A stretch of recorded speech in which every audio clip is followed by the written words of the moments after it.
کس سے مانگیں کہاں جائیں کس سے کہیں، اور دنیا میں حاجت روا کون ہے؟ سب کا داتا ہے تو، سب کو دیتا ہے تو، تیرے بندوں کا تیرے سوا کون ہے؟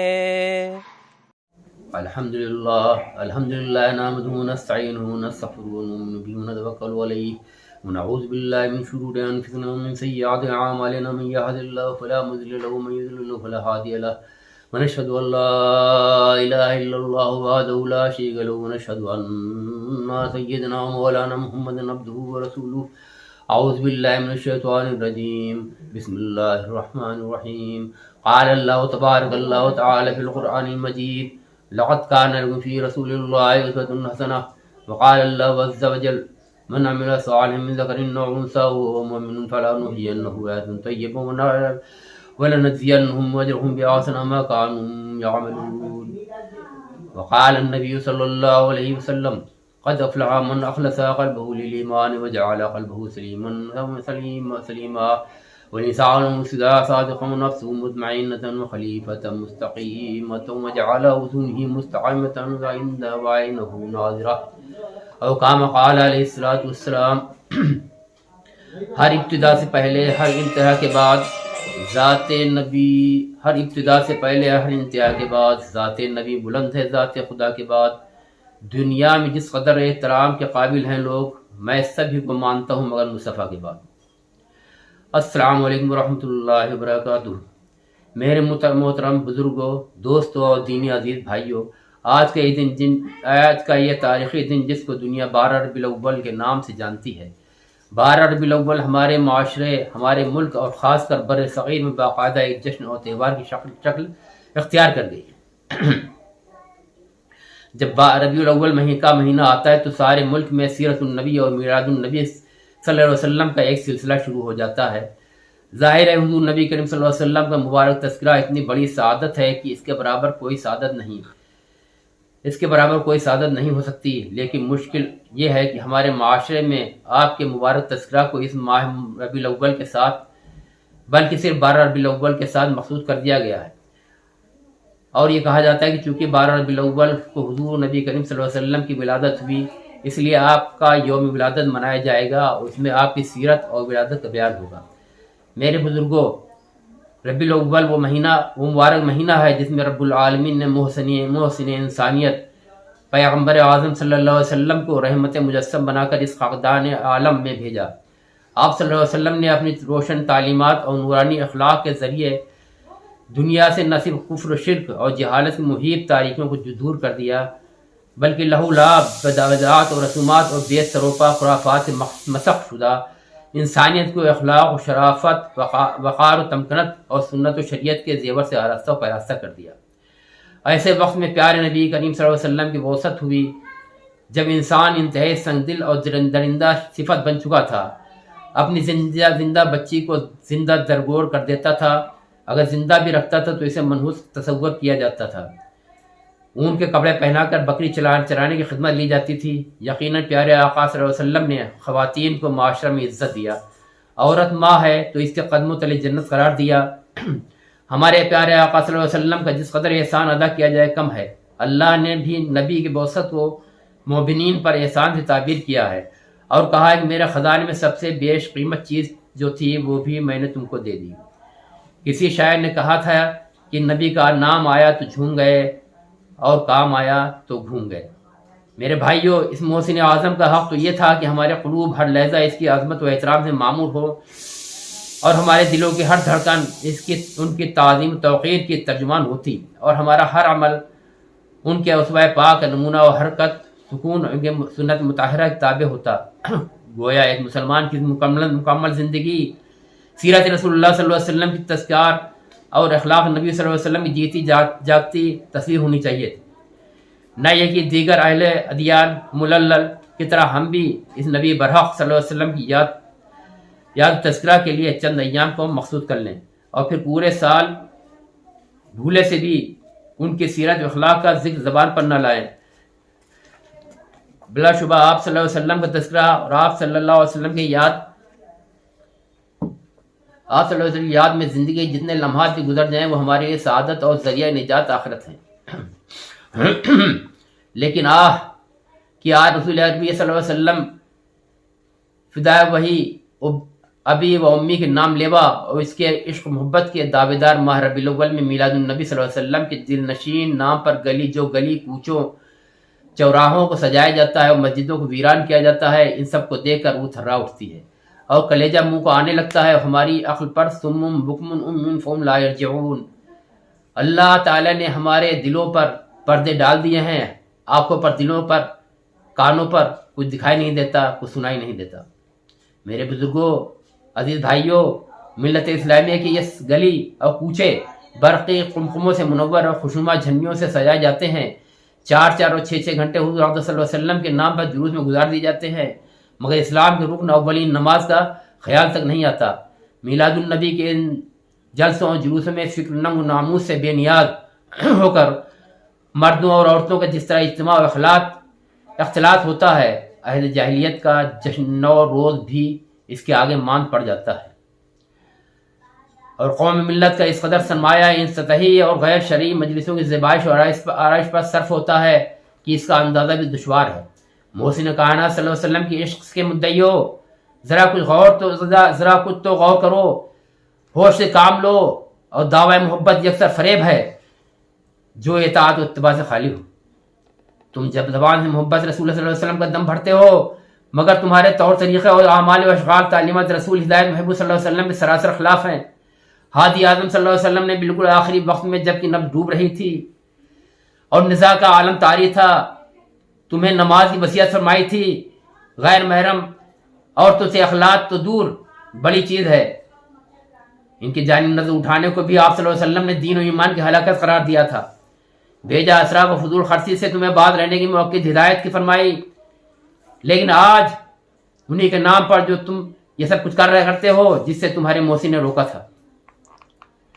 خدا را ہوش میں آؤ اور دیکھو دنیا کہاں سے کہاں پہنچ چکی ہے، اور تم ہو کہ ان سطحی اجتماعات و غیر شرعی رسومات میں اپنی طاقت، سرمایہ و وقت برباد کر رہے ہو، اور اس طرح اپنی دنیا کو تباہ برباد کرنے کے ساتھ اللہ اور اس کے رسول صلی اللہ علیہ وسلم کی ناراضگی بھی اپنے ہاتھوں سے خرید رہے ہو۔ اللہ تعالیٰ نے صاف لفظوں میں اعلان فرمایا ہے کہ دنیا و آخرت کی کامیابی اللہ کے احکام کو پورا کرنے اور رحمت عالم صلی اللہ علیہ وسلم کے طریقے پر چلنے میں ہے۔ ارشاد ربانی، فَلْيَحْذَرِ الَّذِينَ يُخَالِفُونَ عَنْ أَمْرِهِ أَن تُصِيبَهُمْ فِتْنَةٌ أَوْ يُصِيبَهُمْ عَذَابٌ عَلِيمٌ۔ جو لوگ اللہ تعالیٰ کے حکم کی مخالفت کرتے ہیں انہیں اس بات سے ڈرنا چاہیے کہ ان پر کوئی آفت آ جائے یا ان پر کوئی دردناک عذاب نازل ہو جائے۔ ایک موقع پر ارشاد ربانی ہے، من عمل صالحا من ذکر او انثى وهو مؤمن فلنحيينه حیاة طیبة ولنجزینهم اجرهم بأحسن ما كانوا يعملون، یعنی جو شخص نیک کام کرے، مرد ہو یا عورت، بشرطے کہ ایمان والا ہو، تو ہم اس سے ضرور اچھی زندگی بسر کرائیں گے، یہ دنیا میں ہوگا اور آخرت میں، ان کے اچھے کاموں کے بدلے میں ان کو اجر دیں گے۔ ان آیات پر غور کریں اور دیکھیں کہ ہم اپنے اعمال و اخلاق کے ذریعے اپنے آپ کو مورد آفات اور مستحق عذاب بنا رہے ہیں، یا دنیا میں حیات طیبہ، راحت کی زندگی اور آخرت میں اجر ثواب کے لائق بن رہے ہیں۔ رسول خدا صلی اللہ علیہ وسلم کا پاک ارشاد ہے، قد افلح من اخلص قلبه للایمان وجعل قلبه سلیما ولسانه صادقا ونفسه مطمئنة وخلیفة مستقیما وجعل اذنه مستقامة وعینه ناظرہ۔ یقیناً وہ شخص کامیاب ہو گیا جس نے اپنے دل کو ایمان کے لیے خالص کر لیا اور اپنے دل کو کفر و شرک اور نقصانی رذائل سے پاک و صاف کر لیا، اپنی زبان کو سچا رکھا اور اپنے نفس کو مطمئن بنا لیا کہ اس کو اللہ کی یاد سے اور اس کی مرضیات پہ چلنے سے اطمینان و سکون ملتا ہو۔ اپنی طبیعت کو درست رکھا کہ وہ برائی کی طرف نہ چلتی ہو، اپنے کان کو حق سننے والا بنایا اور اپنی آنکھ کو ایمان کی نگاہ سے دیکھنے والا بنایا۔ عزیز دوستو، قرآن حدیث میں یہ مضمون بارہا مختلف اسلوب میں بیان کیا گیا ہے کہ دنیا و آخرت کی فلاح و کامیابی اللہ اور اس کے رسول صلی اللہ علیہ وسلم کی اطاعت منحصر ہے۔ اللہ رب العزت کی اطاعت فرما برداری ہی محبت رسول کی کسوٹی اور معیار ہے۔ قُلْ إِن كُنتُمْ تُحِبُّونَ اللَّهَ فَاتَّبِعُونِي اے رسول اللہ صلی اللہ علیہ وسلم، اے رسول اللہ صلی اللہ علیہ وسلم، مسلمانوں سے کہہ دیجئے کہ اگر تم اللہ سے محبت کرتے ہو تو میری اتباع کرو، بغیر اتباع الہی کے دعویٰ محبت خود فریبی ہے، بلکہ اگر بغور دیکھا جائے تو ایک کونے مذاق و استہزاء ہے، نعوذ باللہ من۔ میرے بزرگوں، آج مسلمان ذلیل کیوں ہے؟ حضور نبی کریم صلی اللہ علیہ وسلم کی سنتوں کی اتباع میں، آپ کی سنتوں کی تعمیل میں ان صحابہ کرام نے دنیا بھر میں اپنا لوہا منوایا، اور آج ہم پر یہ خوف مسلط ہے کہ اگر فلاں سنت پر عمل کر لیا تو لوگ کیا کہیں گے؟ اگر فلاں سنت پر عمل کر لیا تو دنیا والے مذاق اڑائیں گے، انگلینڈ مذاق اڑائے گا، فلاں ملک والے مذاق اڑائیں گے۔ اس کا نتیجہ یہ ہے کہ ساری دنیا میں آج ذلیل ہو رہے ہیں۔ آج دنیا کی 1/3 آبادی مسلمانوں کی ہے۔ آج دنیا میں جتنے مسلمان ہیں اتنے مسلمان اس سے پہلے کبھی نہیں ہوئے، اور آج مسلمانوں کے پاس جتنے وسائل ہیں اتنے وسائل اس سے پہلے کبھی نہیں ہوئے۔ لیکن حضور نبی صلی اللہ علیہ وسلم نے فرما دیا تھا کہ ایک زمانہ ایسا بھی آئے گا کہ تمہاری تعداد تو بہت ہوگی، لیکن تم ایسے ہوگے جیسے سیلاب میں بہتے ہوئے تنکے ہوتے ہیں، جن کا اپنا کوئی اختیار نہیں ہوتا۔ آج ہمارا یہ حال ہے کہ اپنے دشمنوں کو راضی کرنے کے لیے اپنا سب کچھ قربان کر دیا، اپنے اخلاق چھوڑے، اپنے اعمال چھوڑے، اپنے سیرتیں چھوڑیں، اپنے کردار چھوڑے، اور اپنی صورت تک بدل ڈالی، سر سے لے کر پاؤں تک ان کی نقل اتار کر یہ دکھا دیا کہ ہم تمہارے غلام ہیں۔ لیکن وہ بھی خشک نہیں ہے، اور روزانہ پٹائی کرتے ہیں۔ کبھی اسرائیل پٹائی کر رہا ہے، کبھی کوئی دوسرا ملک پٹائی کر رہا ہے۔ لہذا ایک مسلمان جب حضور صلی اللہ علیہ وسلم کی سنت چھوڑ دے گا تو یاد رکھو اس کے لیے ذلت کے سوا کچھ نہیں۔ ہنسے جانے سے کب تک ڈرو گے؟ ایک شاعر گزرے ہیں حسن ملتانی مرحوم، انہوں نے بڑے اچھے حکیمانہ شعر کہے ہیں، فرماتے ہیں کسی کا آستانہ اونچا ہے اتنا کہ سر جھک کر بھی اونچا ہی رہے گا، ہنسے جانے سے کب تک تم ڈرو گے، زمانہ تم پر ہنستا ہی رہے گا۔ عزیز بھائیو، جب تک تم اس بات سے ڈرو گے کہ فلاں ہنسے گا، فلاں مذاق اڑائے گا، تو زمانہ ہنستا ہی رہے گا۔ اور یہ دیکھ لو کہ ہنس رہا ہے۔ اگر تم نے نبی کریم صلی اللہ علیہ وسلم کے قدم مبارک پر اپنا سر رکھ دیا اور ان کے سنتوں کی اتباع کر لی، تو پھر دیکھو کہ دنیا تمہاری کیسی عزت کرتی ہے، کہ محبت سے وفا تو نے تو ہم تیرے ہیں، یہ جہاں چیز ہے کیا لوح و قلم تیرے ہیں۔ صاحب ایمان کے لیے اتباع سنت لازم ہے۔ یہاں ایک بات اور کر دوں، وہ یہ کہ سوال پیدا ہوتا ہے، آپ کہتے ہیں سنتیں چھوڑنے سے ذلت ہوتی ہے، لیکن ہم دیکھتے ہیں سارے کفار مشرکین، امریکہ، دوسری یورپی ممالک والے سب نے سنتیں چھوڑ رکھی ہیں، اور اس کے باوجود وہ خوب ترقی کر رہے ہیں اور خوب ان کی عزت ہو رہی ہے۔ ان کو کیوں ترقی ہو رہی ہے؟ غور فرمائیں۔ بات اصل میں یہ ہے کہ تم صاحب ایمان ہو، تم نے محمد صلی اللہ علیہ وسلم کا کلمہ پڑھا ہے، تم جب تک ان کے قدموں پر سر نہیں رکھو گے اس وقت تک اس دنیا میں تمہاری پٹائی ہوتی رہے گی اور تمہیں عزت حاصل نہیں ہوگی۔ کافروں کے لیے تو صرف دنیا ہی دنیا ہے، وہ اس دنیا میں ترقی کریں، عزت کرائیں، جو چاہے کرائیں، تم اپنے آپ کو ان پر قیاس مت کرو۔ 1400 سال کی تاریخ اٹھا کر دیکھ لیں، جب تک مسلمانوں نے نبی کریم صلی اللہ علیہ وسلم کی سنتوں پر عمل کیا، اس وقت تک عزت بھی پائی، شوکت بھی حاصل کی، اقدار بھی حاصل کیا، لیکن جب سنتیں چھوڑ دیں، اس وقت سے دیکھ لو کیا حالت ہے، اپنی زندگی کا جائزہ لیں۔ بہرحال تقریر تو ہوتی رہتی ہے، جیسے بھی ہوتے رہتے ہیں، لیکن اس تقریر کے نتیجے میں ہمارے اندر کیا فرق واقع ہوا؟ اس لیے آج ایک کام کا عہد کر لیں کہ ہم اس بات کا جائزہ لیں گے کہ حضور صلی اللہ علیہ وسلم کی کون سی سنت پر عمل کر رہے ہیں اور کون سی سنت پر عمل نہیں کر رہے ہیں، اور کون سی سنت ایسی جس پر ہم فوراً عمل شروع کر سکتے ہیں، اور کون سی سنت ایسی ہے جس میں تھوڑی سی توجہ کی ضرورت ہے۔ لہذا جو سنت ایسی ہے جس پر ہم فوراً شروع کر سکتے ہیں وہ آج سے ہی شروع کریں اور اس کا اہتمام کریں۔ اللہ کے محبوب بن جاؤ۔ ہمارے واجب ماجد رحمۃ اللہ علیہ فرماتے تھے کہ بیت الخلاء یا غسل خانے میں داخل ہو رہے ہوں، بایاں پاؤں پہلے داخل کرو اور داخل ہونے سے پہلے یہ دعا پڑھ لو، اللہم انی اعوذ بک من الخبث والخبائث، اور یہ نیت کر لو کہ یہ کام میں حضور اکرم صلی اللہ علیہ وسلم کی اتباع میں کر رہا ہوں۔ پھر جس وقت یہ کام کرو گے اللہ تعالیٰ کی محبوبیت حاصل ہو جائے گی، اس لیے کہ اللہ تعالیٰ نے قرآن کریم میں فرمایا، اللہ تعالیٰ نے قرآن پاک میں فرمایا ہے فاتبعونی یحببکم اللہ، اگر تم میری اتباع کرو گے تو اللہ تعالیٰ تمہیں اپنا محبوب بنا لیں گے۔ لہٰذا اگر چھوٹے سے چھوٹے کام سنت کے لحاظ کرتے ہوئے کر لیے جائیں، بس محبوبیت حاصل ہونے لگے گی، اور جب سراپا اتباع بن جاؤ گے تو کامل محبوب ہو جاؤ گے۔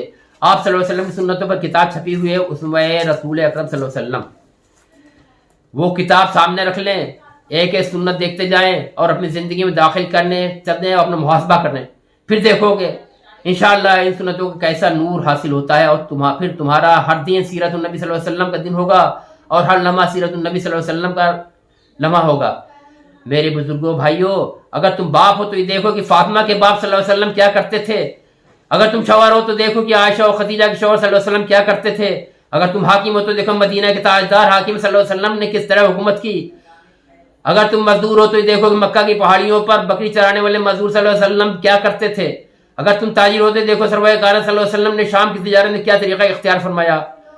آپ صلی اللہ علیہ وسلم نے تجارت بھی کی، زراعت بھی کی، سیاست بھی کی، معیشت بھی کی، زندگی کا کوئی شعبہ نہیں چھوڑا جس میں حضور صلی اللہ علیہ وسلم کی ذات نمونہ کے طور پر موجود نہ ہو۔ بس تم اس نمونے کو دیکھو اور اس کی پیروی کرو۔ اللہ تعالیٰ فرماتا ہے اسی مقصد کے لیے ہم نے نبی کریم صلی اللہ علیہ وسلم کو بھیجا ہے، اس لیے نہیں بھیجا کہ ان کا یوم پیدائش منایا جائے، اس لیے نہیں بھیجا کہ ان کا جشن منا کر اسم لیا جائے کہ ہم نے ان کا حق ادا کر دیا، بلکہ اس لیے بھیجا کہ ان کی ایسی اتباع کرو جیسی صحابہ کرام رضوان اللہ تعالیٰ علیہ مجمعین نے اتباع کر دی۔ بس اللہ تعالیٰ ہمیں اور آپ کو کہنے سننے سے زیادہ عمل کی توفیق عطا فرمائے۔ وآخر دعوانا الحمدللہ رب العالمین۔